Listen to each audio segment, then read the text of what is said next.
Live from Los Angeles at Sinai Temple, this is Rabbi Erez Sherman and Rabbi on the Sidelines. This afternoon, we are joined by Dr. Jeffrey Mangram.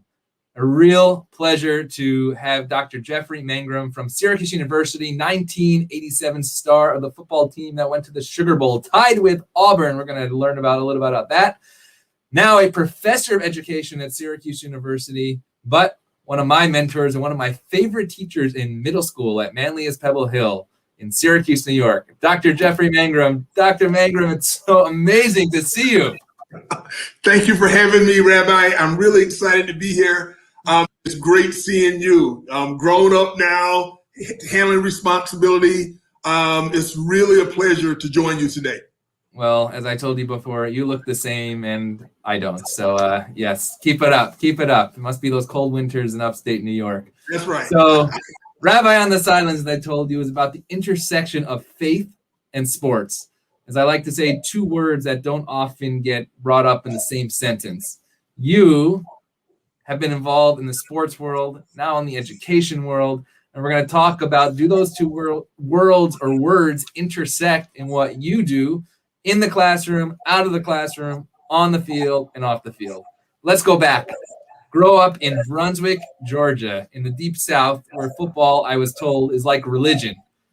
When did you get involved in that sport of football? When did you realize that this is something that could take you to the next level and hop up north to Syracuse? Yeah, I'll never forget it. I wanted to play when I was 6 years old. Wasn't old enough to play the Pee Wee leagues. I had to be 7. Devastated that I watched my brother and cousin play that year because they were older than me. I become a Pee Wee in the 7th at age 7, and you just move up, and you really want to be known for your athletic prowess in the sport. For Southerners, at least, it's about identity. It's about, when I think about it now, I have the language to describe it now. It's about masculinity. It's about toughness. It's about pride. You want to have pride in your community and the football team doing well. It's about status. It just gives a cultural currency that playing football, at least in the small town I was in, and it was about community. It brought all the various players, race, class, gender, religion. It brought everybody to that high school football field. I was able to make the varsity as a 10th grader. And at that point, I realized I had a chance to at least do some things because I would have, 3 years to really kind of show what I could do. And overall, by the time I was a junior, I started realizing, wow, my size, I was about 5'10", maybe 170 pounds. So I wasn't the biggest thing, but I wasn't the smallest thing. And yeah, the team got better progressively. We would always get to the point lose in the first or second round to some of these powerhouse teams that you've heard about, Coffee County. They were powers, but Valdosta was power. Valdosta was in the New York Times last week. They got a lot of controversy around high school football down there, but these are power programs that we were trying to compete against. And when did you realize that you were going to take it to the next level? When did you hear about the Syracuse University, Coach Dick McPherson, who's a legend in Central New York? And what made you say, you know what, I'm going to spend my summers in the gray days the winters of the gray days of Syracuse? One of Coach McPherson's former coaches, a gentleman by the name of Mr. Woodward, retires in Brunswick, Georgia. He hears about play, reaches out to Coach Mack. As I hear the story now, Coach Mack contacts me. They get film of me. Eventually, they recruit me. He, Randy Edsel, and Ivan Fears come down to my house to recruit me and say, look, we want you to come to Syracuse University. Wow.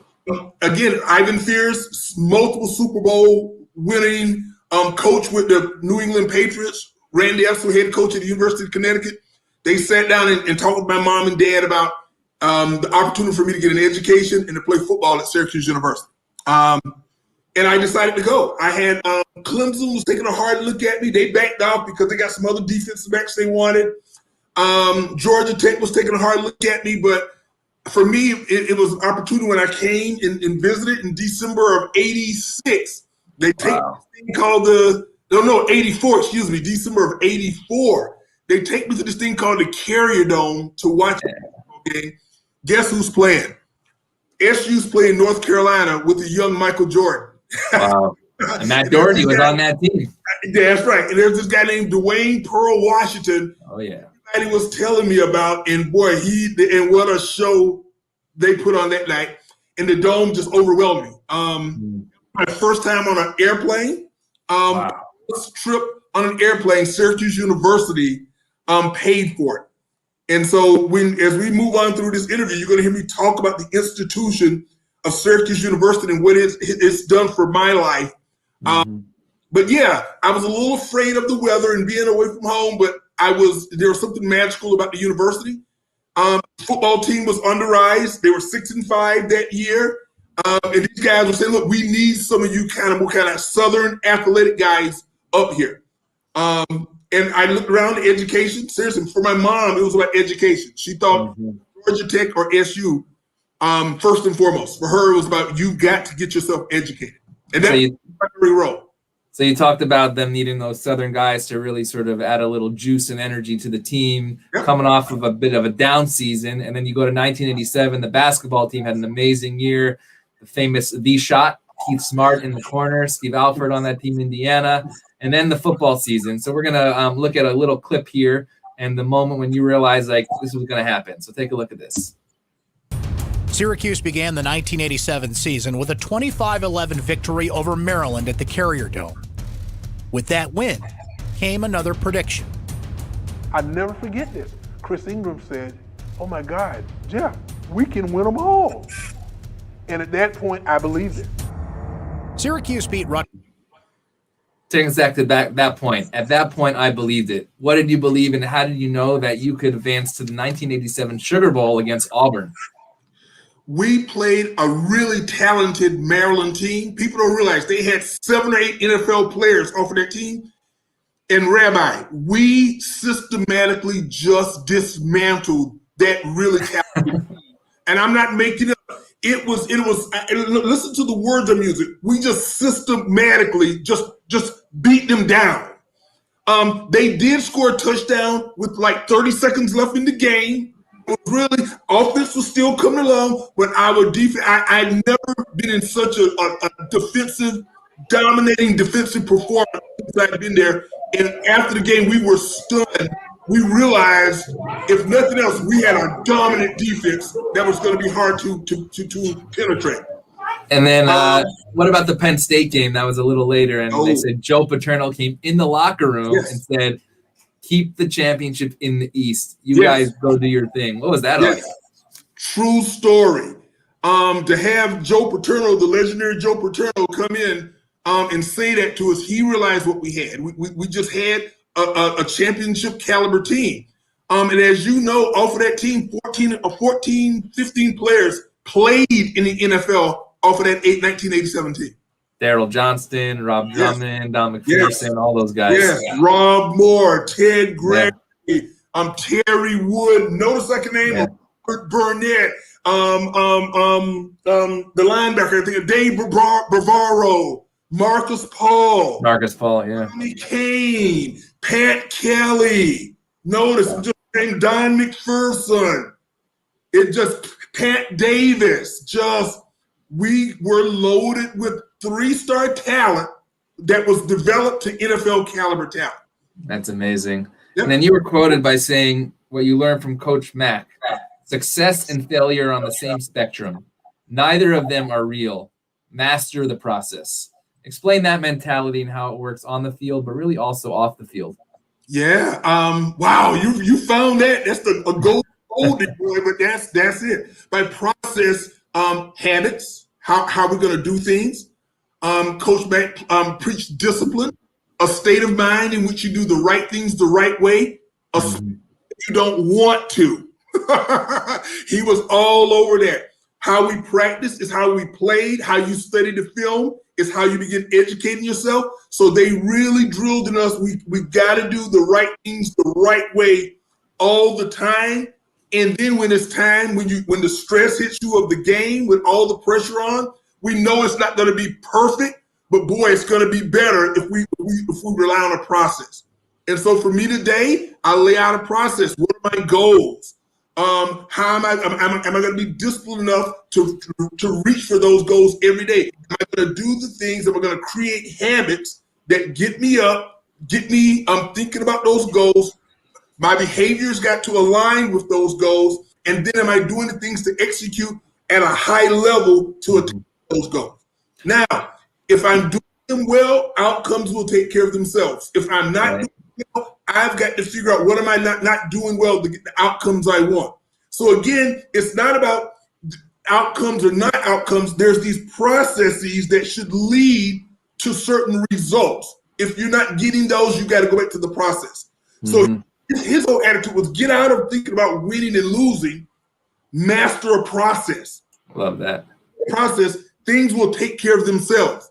And when we understand, it wasn't until 87 that we fundamentally bought into that premise. And I would argue the coaches bought into that premise. They got better, the organization got better, the players got better, and the results took care of themselves, because at no point did we, and this is where faith comes in, we began believing, listen to my words now, we began believing in a process. Love it. And that process got us certain results, and then we just bought into it more. We bought into it more. And when somebody we played that can compete with us, that was challenging us, we dug deeper into the process. And when we finally did lose, well, we tied in Auburn, Ohio State, the next year we were stunned. And so we had to go back to the process, and we realized we were not following our process. We had to figure out what we were doing wrong. We ended up 10-2 that next year. But again, we became these process-oriented human beings. I mean that. It's just, and I live my life by that. So you talked about faith and belief. What part, in the Jewish tradition, we say don't rely on a miracle, but really rely on the process, and then the miracle will take place. What did that look like in terms of the faith aspect within the locker room, on the field? The small things matter. Details matter. It's as simple as when you take the tape off your ankles, are you going to throw it on the floor, or are you going to throw it in the garbage? Details matter. These coaches were all over us to show up 5 minutes early. If you're on time, you're late. If you're 5 minutes early, you're on time. And it was about doing little things matter. And to this day, little things matter. Pay attention to the details. And again, that's where, faith is about this hope, right? But it's also about, there's evidence, right, to hope. And what they did was, if we mastered that process again, we had hope. And we believe if we could put the tape in the garbage, we could make the tackle on the football field. Nice. The person in the locker room is the person on the field. They were all over us about getting to class, being on time. If you're not disciplined in the classroom, you're not going to be disciplined on the field, right? If you're not disciplined in the film room, you're not going to be disciplined when we need you to make a big play, blah, blah, blah, blah, blah. And so we had to learn to integrate ourselves in a larger collective. And we had to rely and hope, believe that other people were buying into the process. Well, I hope that people are going right back with me in time to my 7th grade history class right now and realizing the excitement that would happen in that classroom at Manlius Pebble Hill. Wow, this is like a flashback and a moment in time, but also a flash forward to the future, because you inspired a lot of young people. I want to talk about that for a moment. You go into the field of education. Let's talk about Levy Junior High for a moment. It's more of an inner city school, right? A lot of these kids, when my brother was there, right? A lot of these kids are in high school for the first time in their lives, and some are graduating, some are not. How do you put the faith and the hope in those kids that say they could make a difference? They could be the first to do something in their families, in their communities. Take us there, and then we'll go to my class at MPH. Yeah. First thing, I got to model it. I've got to be there to show them, look, in the end, my dad was a brick mason. My mom was a shrimp peeler. She peeled shrimp. Wow. In a homemaker, working class upbringing. I tried to downplay the sports because I didn't want everybody to think of going to the NFL or football. This here is going to get you where you need to be, number one. And we had to begin helping them understand you got to create habits. Now, easier said than done for a 13-year-old when I was 18, 19, 20 in a structured environment. Made it easy for me. But again, I had to model it. I had to talk to them about it. And then all of a sudden, working with middle school youngsters in sports, same concept. Hey, if you want to be good at it, you got to start putting in the work, the time. You got to start building habits, work ethic. But it goes back to what you're saying. And then I was trying to help 13-year-olds understand, if you're not doing your homework, at some point that's going to play out on the basketball court or on the football court or on the baseball field. There's something that we've got to correct, because you should be able to do it in all aspects of your life. Okay? And so those are some of the things we had to deal with. Also, distractions. Okay, what are you willing to give up if you want to reach your goals? You can't do everything. You gotta minimize the distractions, and you got to be able to focus. All of those things are important to reach your goals. Okay? Yep. And you know, with faith and hope, distractions can pull you away from those things. You got to keep your eye on that pride. You got to keep doing the things to prove to yourself that hope and faith are there. But you can be distracted and you can get off the trail. The path. Interesting, because then you come to Manly's Pebble Hill, where sports wasn't necessarily the focus. Soccer was, but not necessarily other sports. Right. And I thought you brought a beautiful energy to, it's not just about the classroom, it's also about the things that you can do on the court and field. Right. And there it was, again, balance, right? There it was, hey, we're all intellectual, but I say, hey, what about competition too, right? Mm-hmm. It's got to be able to compete against other schools and have pride. See, that's the thing I love about sports. It's an opportunity it's an outward manifestation of your community and what's important to you. Now, I don't want football or sports to dominate the academic institution, but it says something about us, right? Can we put a competitive team on the field? Do we take pride in this kind of outward physicality? And don't forget, sports, 90% of sports is mental. Can we create schemes that people will follow that will lead us to the victories we want? So again, when I got to Manly's Pebble Hill, I was like, look, we're great academically. Now let's get better at some of the physicality, mind, body, and spirit. That balance. So you really spoke about three words that I remember out of that class: culture, power, and economy. And that really guided our curriculum that year in 7th grade. And where did you find those three words that were going to be your mantra? And what did that look like going forward, then leading to higher education as well? Yeah. Culture is probably the most complicated sociological concept in all of human phenomena.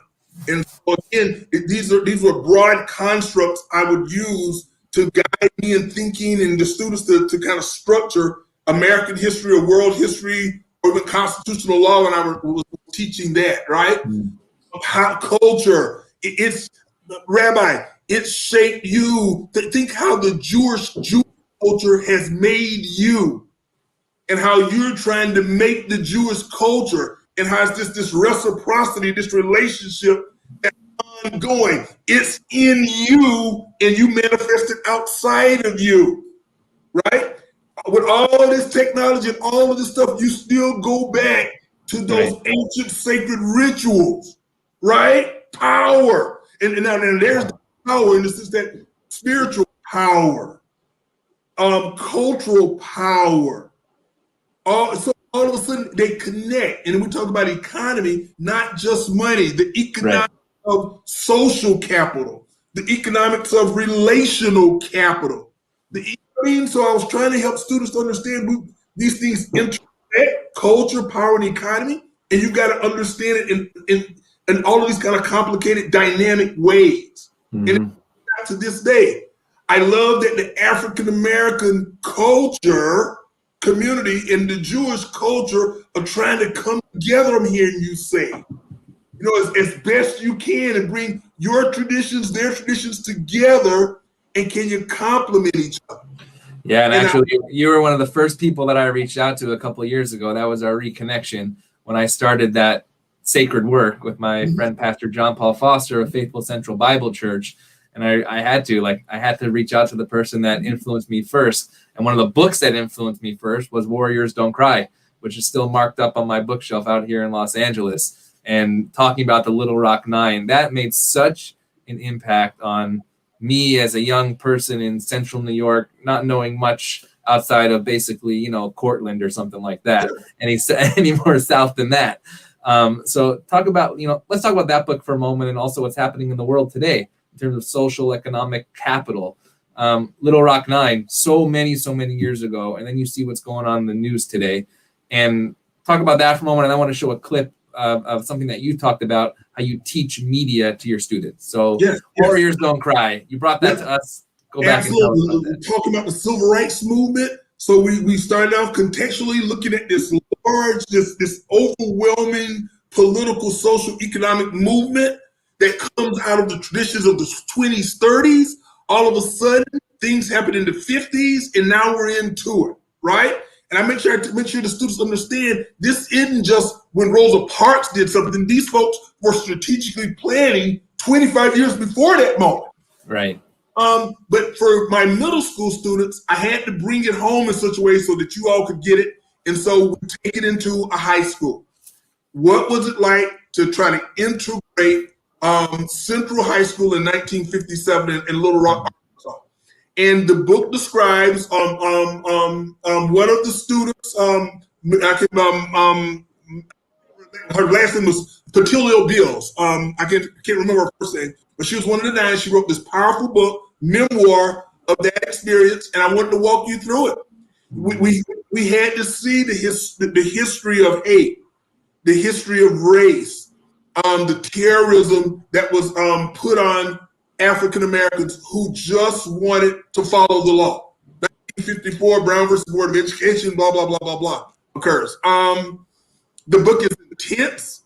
The book is laden with the N-word. It was a different time when I taught it. I don't could teach it the same, given what was happening at that time. But I remember not only were you and the students wrought by it, parents were reading the book. Wow. And I remember that. And nobody, here's what I do remember too at MPH, nobody said, no, you can't teach this to middle school kids. In fact, they were saying, thank you for helping our kids understand our history, Rabbi. Don't forget, that's our history, about our United Statesians. That's our history. We've got to engage it. We've got to own it. We can't rewrite it. We've got to lean into it, because that history now, in different guises, is still at play. We still are trying to figure out. There's 2 words I don't hear in the public discourse. The first word, love. I don't hear that in the public discourse. And the next word I never hear in the public, integration. Mm-hmm. I never hear the words school or integration of schools.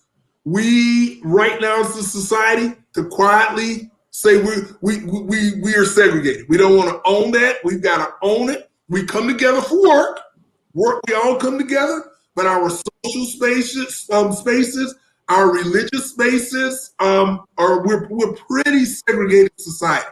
Yeah. And so what that does is when we bring 20,000 students to Syracuse University, and all of a sudden we see all sorts of angst, sadly, we shouldn't be surprised.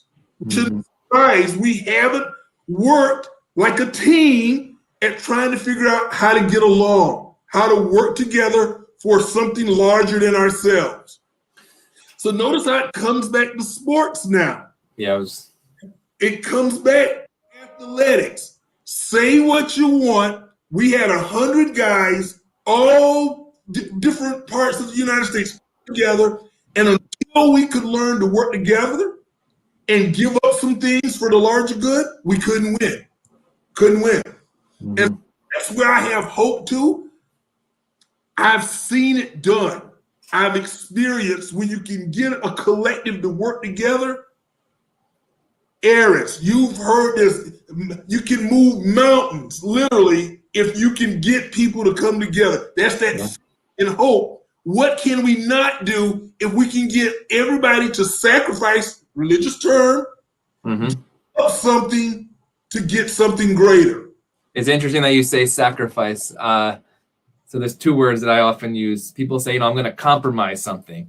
And one rabbi one mentor of mine in the seminary said, never use the word compromise. What do you mean? You got to give up something. He said, no, if you compromise, you're going to give up something. But if you synthesize, you're going to put in what you want to get out of it. And I thought it's the same thing. And we tell all of our couples who are getting married this, what do you guys fight about? Oh, we fight about dinner, fight about whatever. Never compromise. And the couple said, what do you mean? Say, no, synthesize. Put into the relationship what you want to get out of it, and don't take out what you want to put into it. And I thought it's a brilliant thing, and it goes into the faith and the sports world as well. Yeah. Let's go to the media aspect of it as well. I'm going to show this clip where you talked about summer college and what you do here. So we'll look at this and we'll talk about that. We do that by, I have let students actually watch movies. We watch movies and we critique, dissect, and make sense of those movies. More importantly, we're interested in what is the narrative of the movie, meaning how does the movie frame various situations? How does the movie frame race? How does it frame beauty? How does it frame gender? And we're also interested in who's doing the framing and who gets political benefits from framing various constituencies in a variety of ways. You talked about framing, and later on in that clip, I believe you say, after you teach these kids at the university level, and I say kids at the university level, you said the world has not changed, but the way that they look at the world and act in the world has changed. Take us through a 18-year-old who comes into your class watching a movie and goes out of that class, making a difference in this world. Absolutely. And it goes back to culture, power, and economy in so many ways. I try to get them to think about, I always use the analogy, if a fish could think, if a fish could think, and it never came up out of the ocean, would it know it's wet? Yes. All of a sudden, I make the students begin to realize that they're being shaped by this invisible force called culture. We don't name it, but it's there. And all of a sudden, what I try to do is push them out of the water so they can experience another way of thinking about the world. And when they come back down in the water, metaphorically, of course, when they come back down in the water, they cannot not experience to see the water. Nice. and because you're in this context now, that's shaping you, you now are going to start being more self-aware and paying attention to what it's doing to you. Right. And so now we can take that idea and watch a film, and I can give the students certain analytical lenses to look for certain things. Now, the things were already there. Now, because they are situating things differently in mind, they can experience or see it, in quotes, they can see it now. It's already there, but it's like the water. You now can see what's happening to it. Mm-hmm. And so I try to take them through that kind of process. You and I are going through it right now. I'm trying to explain essentially socialization. Again, these things are invisible, but they're constantly, they're there. They're on this call right now. I'm trying to get your audience to think about these ideas. They're on television. They're on my phone. My computer's here. These things are describing to you and I of how we should be. So now notice this. What if I talk to you the whole time from here? You see what I'm saying? I've been socialized that I've got to be a certain distance from the camera. Right. To speak.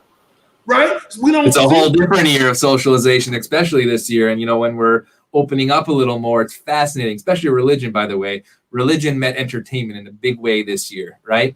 We had, for our big holidays, we had nobody in the building, and we had a production company, had to go for Newhouse, knew those guys were going to do it right. They came in LA, they made our service, right?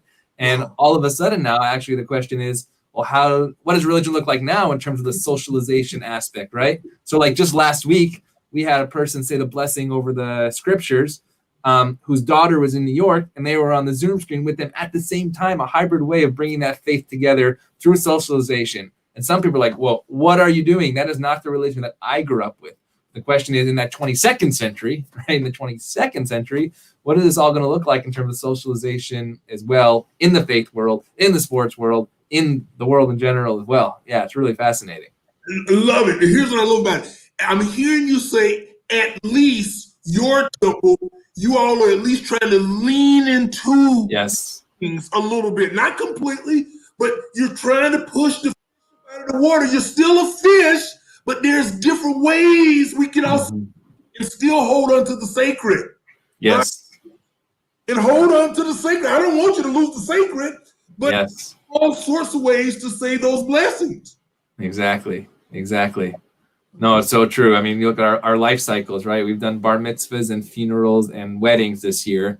And actually, it's interesting. A year ago, we told the families, we're going to postpone your life cycles. And 3 months later, we realized this isn't going anywhere anytime soon. Okay, now in this moment, how do you, as you said, lean in, right? Not try to recreate what was, but lean into what actually can be. And I love the same thing that you do within the educational world as well. So we're going to watch one more video from your interview in Athens, I believe, at a conference. And it goes like this.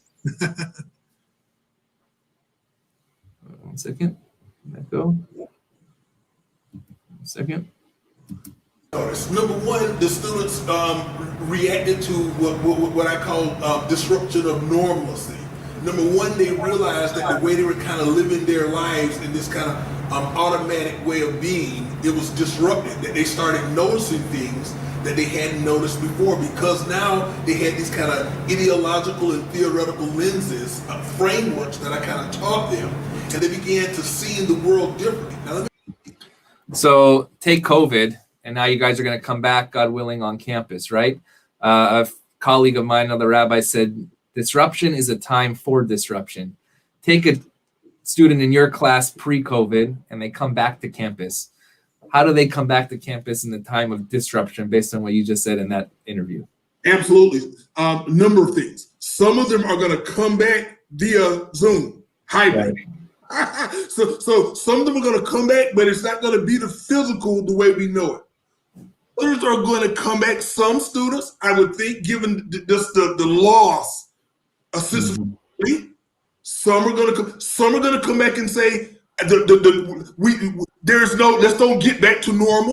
Normal has put us in a place of mass incarceration, climate change disasters, economic inequalities. Some people are going to say, no. This is a moment for us to lean into these new ways of thinking about these things. I think COVID was the great X-ray machine that, I love that. Yeah, that has just showed us all of the fissures in our society that we can choose to ignore it, but at our peril. And we realize now our healthcare system is really broken. We've got to engage this thing, seriously. Now, a lot of people have fundamentally, we don't want to say this, but I hate saying it too, we've left them behind. We left them. And some of the students are going to come back and say, wait a minute, we need to start thinking in this kind of solution-oriented ways. That we got a climate to engage. We've got social issues we can't run from anymore. We've got to figure out we've got to start using the word love. We've got to begin to talk about what does that mean for a society that's politically so divided, we can barely talk to each other. Yeah. We say we're this Judeo-Christian society, which says, I thought we're supposed to love our neighbor, right? I thought somewhere in there, it says you got to take care of the stranger. Exactly. More than once, many times. Right. And so I think some of the students are saying they are moving away from some of these paradigms. They're saying there's got to be another way, not only economically, but with some of my students talking about work and the nature of work, they want to see it shift and change. So even for me, I'm trying to make sure I'm listening to understand how these kind of larger forces, how they're making meaning of it now. Yes. And it's going to change their behaviors. It is. It is. And I'm thinking we've got to, again, back to lean into it. We've got to lean into it as best we can. At 55, I've got to at least be willing to hear what those students are telling me and shift where I can. All right? It's back to the sacred. I don't want to lose certain ways of teaching that I think that's going to be important for their building, but I also want to make sure I'm leaning into that 22nd century. Yeah, for sure. I've got to lean into it. I've got to at least, or get out of their way and let them. And that's a very humble thing to say, to get out of their Yes. way, right? So I'm going to ask you one. We say in our tradition that you should go from the mundane to the sacred. I'm going to go back to the mundane for just one moment because I find it very interesting. Sports is an escape. And then we'll go to the last question about sacred. Go back to the Sugar Bowl for a moment. 16-16. I watched that end of the video that basically they were so upset with Coach Dye for basically from Auburn for not trying to win or lose the game, but basically walk off 0-0. Take us back to that moment. And what was that all about? And what would you do differently today? Oh, first of all, don't forget, we were up 16. They tied. Right? Coach Mack said it best. He said it's like kissing your sister. That's what a tie feels like kissing your sister on the lips. And so you leave the game. Remember, there wasn't overtime back then. Right. When it was over, you're like, you don't win, you don't lose. It felt like a loss to us because we kicked the field goal to go up. It was 4th and 1. We decided to kick the field goal, and the question now is, should we have gone for it to put more pressure on them? I'm not going to go there. I'm not going to ever challenge Coach Mack's judgment. Bottom line, we tied, and it was 11-0-1. That's all I do know. Yep, for sure. No, a point in Syracuse football history that will always live in infamy. Yes. Last question, which really sums up what we've spoken about: sports, faith, power, culture, economy. And you just said before that, like, you either have to lean in or let people go their way. So 7th grade, you said how old you were, 55, 29 years old, teaching me. I'm now a rabbi in a place that I never knew about back then in Los Angeles. By the way, we're down from UCLA. I don't know if you remember this, but the March Madness that year was when Princeton beat UCLA on the backdoor cut. And I think I might have cut your class to watch that. Or maybe you watched it with us, something like that. But now I'm a Bruins fan down the street. But a 29-year-old teaching a young white Jewish student in upstate New York, now a 55-year-old professor of education at Syracuse University, and a 39-year-old rabbi here in Los Angeles. Are you a different person today than you were back then? Oh, yes. Oh, yeah. I'm a little bit more humble. Well, life and experiences, if you're examining you, it humbles you. It humbles you. You think you got it. You never truly get it. These larger forces humble you. Relationships are more important to me now, more so than ever now.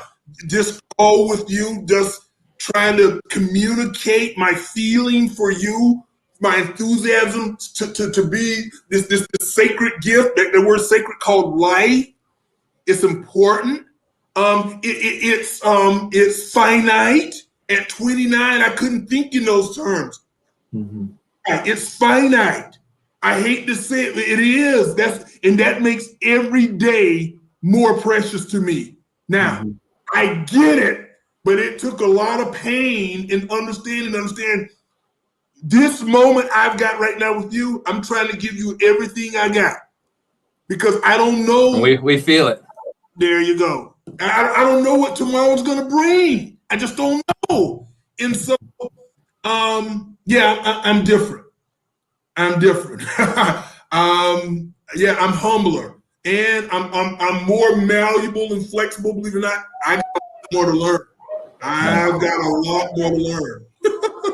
Actually, I said this a couple of weeks ago, but in our daily prayer before we do the declaration of our faith, we say Lilmod Ulelamed, that we should be able to learn and teach. And Dr. Mangram, that is what you did for me in 7th grade, and so many of my classmates and so many of the students in Central New York, where they are more humbler, more learned, and more able to teach because of what you did for us in the classroom, and for the Syracuse community, what you did for us on the field as well. Dr. Jeff Mangram, it is an amazing honor and privilege to be here with you. 1987 Sugar Bowl. We'll call it Sugar Bowl champion, Syracuse alum, Levy Junior High, Manlius Pebble Hill, now doctorate of education at Syracuse University. It is a pleasure to be with you. God bless you and your family, and we hope to see you soon. Thank you. Yeah. Thank you.